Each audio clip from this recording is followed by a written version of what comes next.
What's up guys? Kumusta kayo? It's me again, Joseph Kate. So for today's video guys, let's talk about BDO credit card replacement.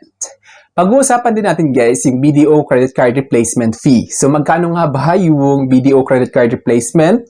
At saka pag-uusapan natin guys kung nawala or nanakaw or di kaya na-misplace ninyo yung credit card ninyo or na-damage.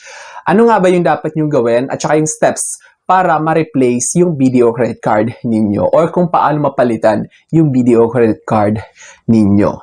Pero bago yun, nais muna kitang imbitahan na mag-subscribe sa YouTube channel ko kung bago ka pa lang kasi marami pa akong i-share ng mga tutorials, knowledge, and experience of mine in the future. Kaya naman huwag niyong kalimutan mag-subscribe para updated kayo lagi sa mga vlogs na i-upload ko. Yun lang po at sobrang maraming salamat po.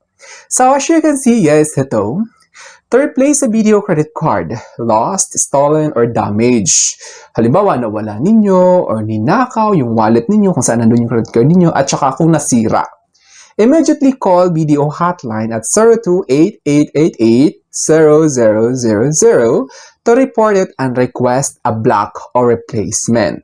Kasi halimbawa guys, ninakaw or nawala ninyo, delikado yun. Kaya naman kapag nawala ninyo or nanakaw, tawagan nyo agad yung BDO contact center, ipa-block ninyo, and you have to request for a credit card replacement.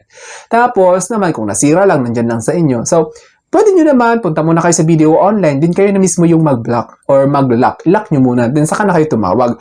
Pero kung ninakaw or nawala, kailangan nyo talaga tumawag agad-agad sa BDO contact center to block the credit card. Pwede rin naman, kung may access talaga kayo, pwede nyo naman i-lock agad. Basta guys, halimbawa nawala or ninakaw, make sure lang na ma-lock nyo talaga yung BDO credit card ninyo kasi delikado yon. Then, ito, or visit your issuing branch. You will pay 150 pesos or points. So, pwedeng points ng credit card ninyo ipambayad nyo unless you're a Sapphire Diamond Rewards member. And the new card arrives in 3 to 4 weeks via courier requiring activation. So, of course, kapag bago yung credit card nyo, kailangan nyo, of course, i-activate ulit yon. Then, 3 to 4 weeks yung waiting time. Depende siya. Mas mabilis naman minsan kasi kung yung address nyo is mabilis makita, mabilis i-deliver. So, hindi nyo na kailangan magproblema doon. Unless ikaw guys ay Sapphire or Diamond Reward member. So, ano nga ba yung pa-reward na yan? Kapag ikaw ay, di ba, sa BDO Pay, kung aware kayo doon, kung naka-Sapphire kayo or Diamond Rewards, naka-waive yung card replacement fee ni BDO. Pero kung hindi, so kailangan mo magbayad ng 150 pesos or 150 points. Ito guys, yung steps on how to replace your BDO credit card. Ito yung mga hakbang para mapalitan yung BDO credit card ninyo. Call immediately, contact BDO at 02-8888-000 or number sign 8888-000 for mobile to block the card and report the issue kung nawala or ninakaw.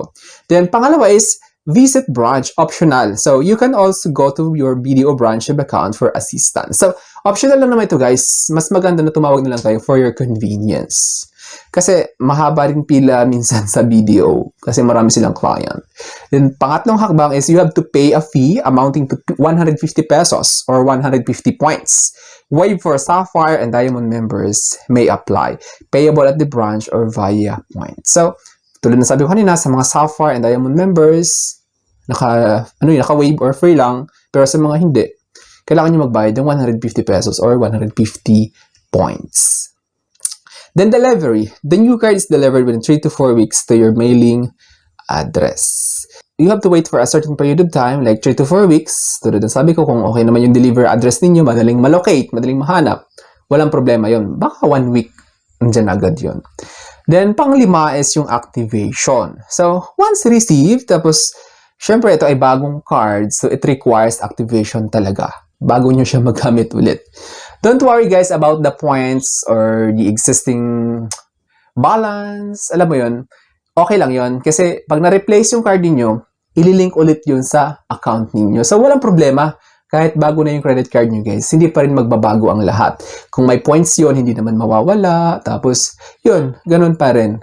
Magbabago lang yung card number, at saka yung CVV, CVC, ganyan. So, kailangan nyo lang ulit i-activate of course. So, once received, activated via SMS. Activate /name, last 4 digits to 225678 or on the BDO website. Or pwede rin naman guys, tumawag kayo sa BDO Contact Center. Siyempre, ito talaga yung pinaka-best way para ma-assist kayo ng maayos. you have to call Video Contact Center at 48440. Then, for expiring cards, ito para sa mga malapit na mag-expire, yung credit card, di ba kasi nakalagay expiry date, minsan 2029, 2030, di ba? So, kapag malapit na, 2029 na, nagpapanik ka na, mag-expire na yung credit card mo, huwag kayong mag-alala kasi BDO typically sends a replacement automatically if you're a good customer. So, with SMS updates. Take note guys, if you're a good customer. Kapag palabayad kayo ng utang nyo, wala kayong problema sa pagbabayad. So, automatic nila nire-renew yan. Walang problema doon. The new card is inactive and needs activation. So, of course, since bago na ulit yung card mo, since pa-expire na, pinalitan, kailangan mo ulit i-activate yon.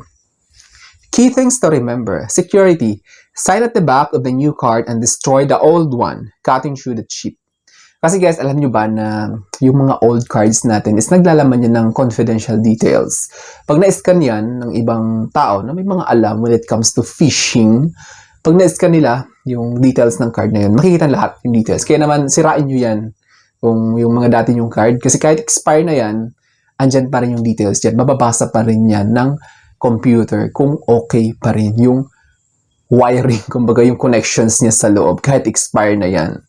Then card details. The expiry date and CVV will change. The card number might change if compromised. So, yun. Babaguhin nila lahat ng card details kung ito ay compromised. Or, actually, basically, kapag nagpa-replace kayo ng credit card, magiging bago lahat. Card number, expiry date, everything. So, ganun yung mga dapat yung tandaan, guys. Yung magkano, nga ba yung babayaran nyo for a video credit card replacement, at saka yung steps para ma-replace yung BDO credit card ninyo.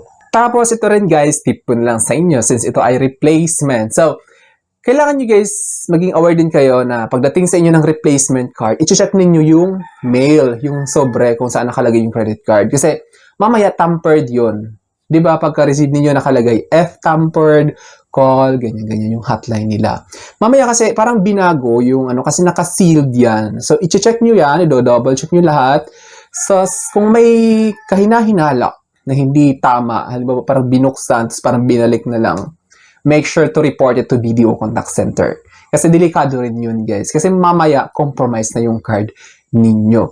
Kasi may mga cases na parang dineliver, tapos pagdating parang sira-sira na, may mga ganun na kinukuha nila yung details. At saka yung dumarating na credit card sa inyo is clone siya. So, kapag na-activate nyo, nandun sa kanila yung original, the thing is, magagamit nila yung credit card na yun. Pag nakita nila yung activated na. Kasi yung mga, mo na, yung mga masama ang loob, nag-check din yan.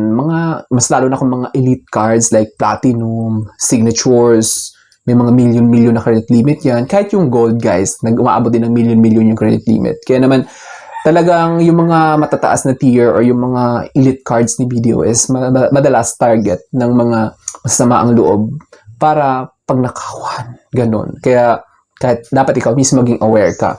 Tapos, you should always lock your credit card kapag hindi mo siya ginagamit. Halimbawa, nagbakasyon kayo, tapos hindi mo siya gagamitin. So, much better to lock it na lang for your peace of mind. Kasi, hindi natin alam, mamaya, di ba? Nasa bakasyon tayo, biglang may magpadala ng mensahe na ginamit yung credit card natin. Di ba? Masisira yung bakasyon natin. Kaya naman, much better to lock it kapag hindi mo siya gagamitin. Yung ginagamit nyo lang, yun lang yung dadalhin nyo. Kasi matitrace nyo agad yung mga transactions doon since kasama nyo yung card na yun. So I think that's all for now. So sana may na-share ako. Don't forget to subscribe for more videos. It's me again, Joseph Kate, that says, we don't have cash because we go for cashless transactions. Bye-bye!